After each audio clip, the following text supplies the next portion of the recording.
video kali ini kita akan membahas tentang regresi sederhana.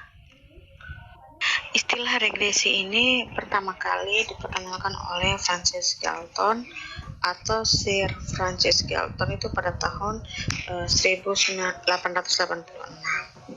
Di sini Galton itu menemukan adanya kecenderungan bahwa orang tua yang memiliki tubuh tinggi memiliki anak-anak yang tinggi juga, dan orang tua yang pendek memiliki anak-anak yang pendek pula.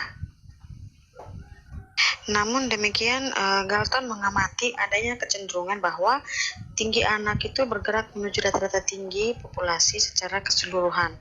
Jadi dengan kata lain, ketinggian anak yang amat tinggi atau orang tua yang amat pendek cenderung bergerak ke arah rata-rata tinggi populasi. Nah, inilah yang kita sebut dengan hukum Galton. Jadi hukum Galton ini mengenai tentang regresi universal. Jadi hukum regresi universal Galton ini dikonfirmasi oleh Karl Pearson pada tahun 1903. Karl Pearson ini mengumpulkan lebih dari 1000 catatan tinggi anggota sebuah keluarga, dan ia menemukan bahwa rata-rata tinggi anak-anak dari kelompok orang tua yang tinggi lebih rendah daripada tinggi orang tua mereka, dan rata-rata tinggi anak-anak dari kelompok orang tua yang pendek itu lebih tinggi daripada tinggi orang tua mereka. Jadi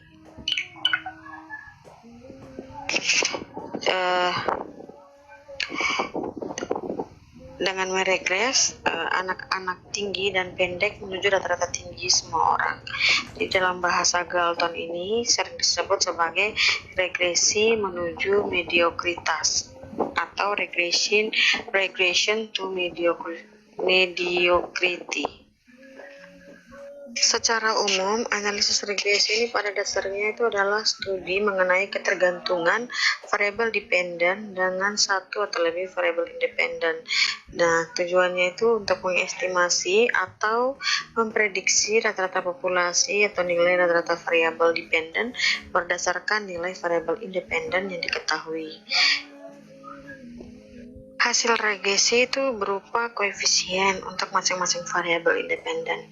Nah, koefisien ini diperoleh dengan cara memprediksi nilai variabel dependen dengan suatu persamaan.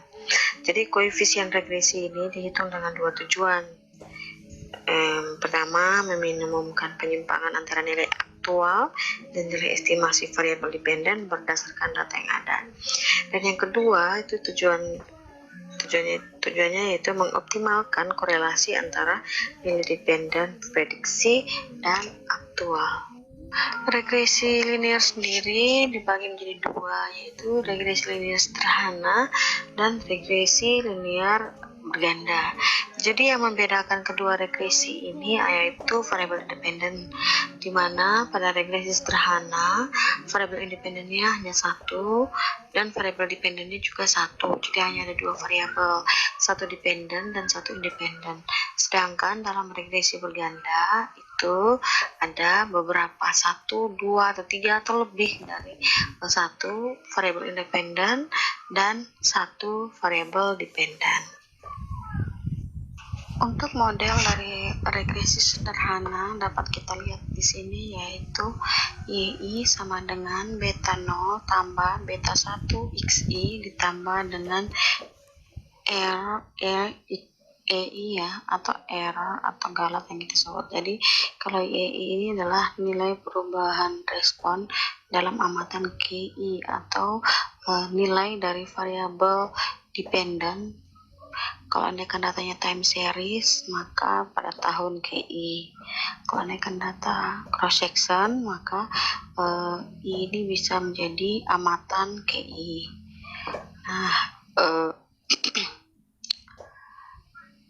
beta 0 dan beta 1 ini adalah parameter. Nah, XI adalah konstanta yang diketahui, yaitu nilai perubahan bebas dari amatan KI atau data dari variabel independen. Nah, EI ini adalah suku Galat atau error terms. Nah, model regresi ini dikatakan sederhana karena linear dalam parameter dan linear dalam peubah bebas. Nah, dikatakan sederhana karena hanya ada satu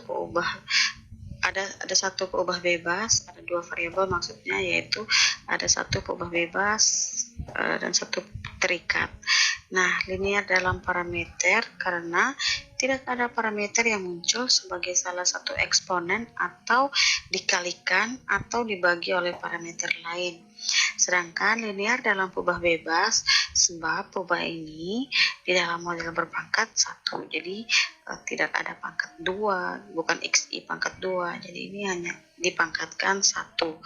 Jadi itu dikatakan linear dalam peubah bebas. Nah, model yang linear dalam parameter dan linear juga dalam peubah bebas itu dinamakan dengan model ordo pertama. Di sini kita menggunakan Y-topi atau Y-cup itu dengan maksud untuk mewakili populasi yang ada. Jadi ini regresi untuk regresi sampel yang akan mewakili regresi sederhana populasi. Jadi kedua parameter beta 0 dan beta 1 dalam model regresi ini dinamakan koefisien regresi. Nah, beta 1 ini adalah kemiringan atau slope garis regresi. Nah, kemiringan ini menunjukkan perubahan rataan sebaran peluang bagi Y untuk setiap kenaikan X satu satuan. Sedangkan parameter beta 0 adalah nilai intercept Y garis regresi tersebut. Jadi bila cakupan model tidak mencakup X sama dengan 0, maka beta 0 ini mempunyai makna sebagai rata jadi sebagai rata ya. Sifat stokastik dari model regresi mengandung arti bahwa setiap nilai X terdapat suatu distribusi probabilitas seluruh nilai Y. Dengan kata lain, nilai Y tidak dapat diprediksikan secara pasti. Dan ketidakpastian mengenai nilai Y ini timbul karena ada faktor stokastik dari Galat yang memberi sifat random pada Y. Nah, kalau di sini kita simbolkan dengan EI. Nah, ada beberapa alasan mengapa perlu kita sisipkan faktor Galat dalam persamaan kita. Alasan pertama yaitu karena kesalahan dalam persamaan. Nah, misalkan model kita ini, Y ini menunjukkan pengeluaran konsumsi dan X adalah penghasilan siap pakai atau disposable income. Nah, model ini menyatakan pengeluaran konsumsi itu tergantung sepenuhnya pada penghasilan siap pakai. Tapi kenyataannya ada berbagai faktor lain seperti jumlah komposisi dan jumlah keluarga, variasi umur, kebiasaan, dan selera itu mempengaruhi pengeluaran konsumsi keluarga. Nah, faktor-faktor tersebut ini diabaikan dalam model di atas. Nah, dapat diperkirakan bahwa hubungan tersebut sebagai hubungan yang pasti kecuali kalau faktor-faktor yang lain tersebut diasumsikan tetap konstan.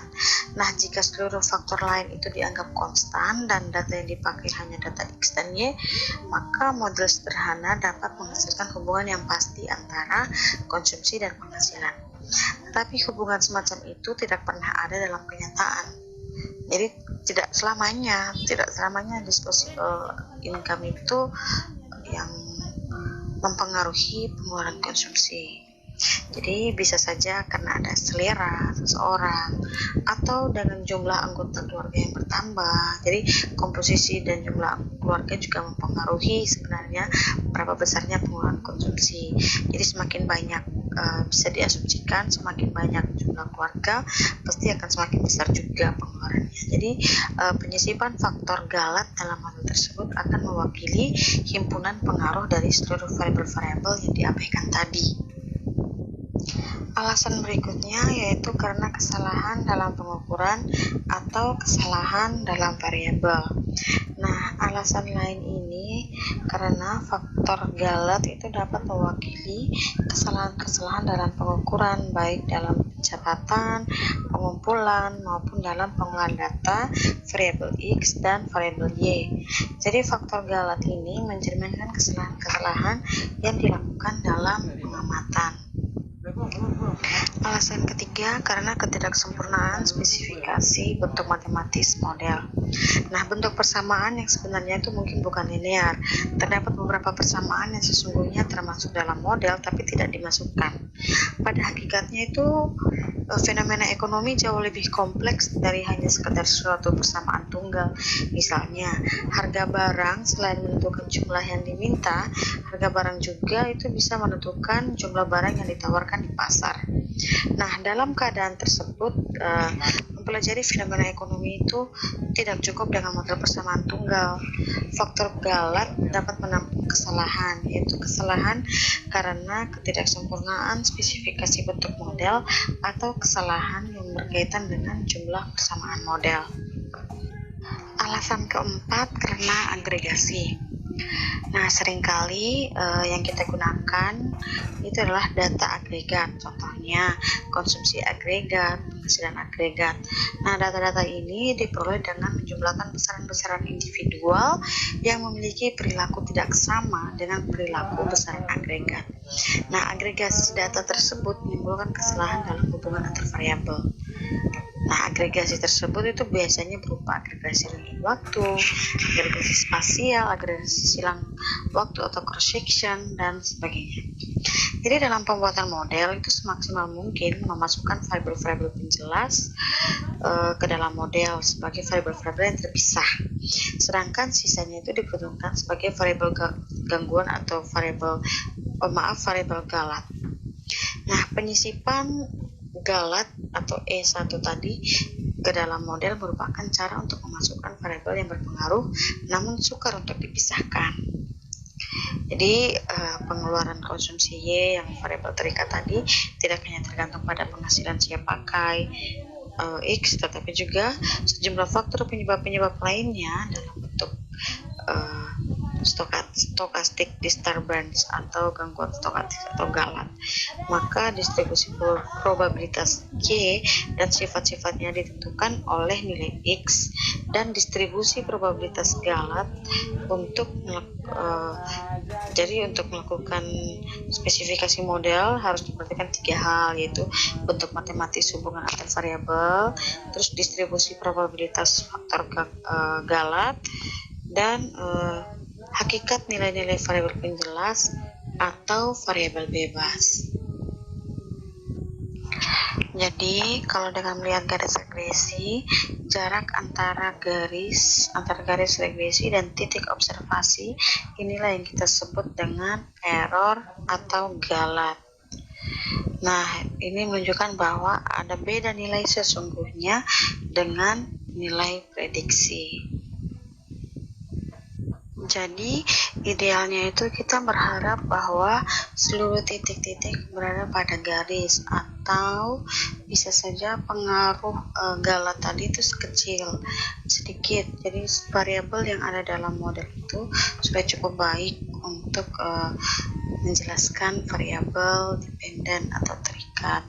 Namun kenyataannya itu hampir tidak mungkin. Misalkan kayak tadi ya sudah saya jelaskan bahwa yang mempengaruhi pengeluaran konsumsi itu tidak selamanya dari pendapatan yang siap untuk digunakan, tapi juga bisa dari variabel lainnya. Jadi tidak selamanya ya.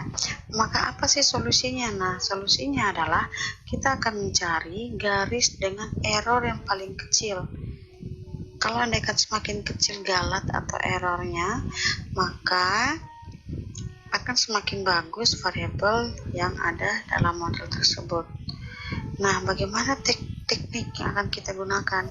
Yaitu kita akan menggunakan teknik estimasi, yaitu ordinary least square atau OLS, atau metode kuadrat terkecil. Perlu untuk kita ingat bahwa tujuan dari analisis regresi ini bukan hanya untuk mendapatkan beta 1 dan beta 2 yang topi atau cup itu untuk mewakili beta 1 beta 2 populasi, tetapi juga untuk mendapatkan inferensi nilai sebenarnya dari beta 1 dan beta 2 populasi. Sebagai contoh, jadi kalau kita ingin mengetahui seberapa dekat beta 1 cup atau beta 1 topi dan beta 2 topi mewakili pasangannya dalam populasi, atau seberapa dekat Y topi itu mempresentasikan Y yang sebenarnya. Sehingga untuk menentukan fungsi dari model, maka kita harus membuat beberapa asumsi mengenai perilaku sehingga Y itu diperoleh. Nah, ada beberapa asumsi yang akan digunakan menurut model Gaussian atau model standar atau CLRM. Itu yang menjadi titik acuan sebagian besar dari teori ekonometrika, yaitu memiliki 7 asumsi. Yang pertama yaitu model regresi harus linear dalam parameternya. Jadi sudah seperti yang kita katakan pada awal tadi. Persamaannya harus, model regresi itu harus linear dalam parameter. Asumsi kedua yaitu nilai X selalu tetap atau nilai X yang independen terhadap faktor galat atau kesalahan, ya, error terms. Nilai regresor X selalu dianggap tetap dalam pengambilan sampel yang berulang atau pengambilan sampel sejalan dengan pengumpulan variabel Y yang disebut dengan regresor stokastik. Nah, yang asumsi ketiga yaitu nilai rata 0 dari faktor galat untuk setiap nilai X tertentu. Jadi nilai error itu harus sama dengan 0. Asumsi keempat, varian untuk masing-masing error term itu harus konstan. Asumsi kelima, tidak terjadi autokorelasi. Asumsi keenam, jumlah observasi N harus lebih besar dari jumlah parameter yang akan diestimasi. Dan asumsi ketujuh yaitu nilai X dari sampel tertentu tidak selalu harus sama. Dan untuk metode terkecil,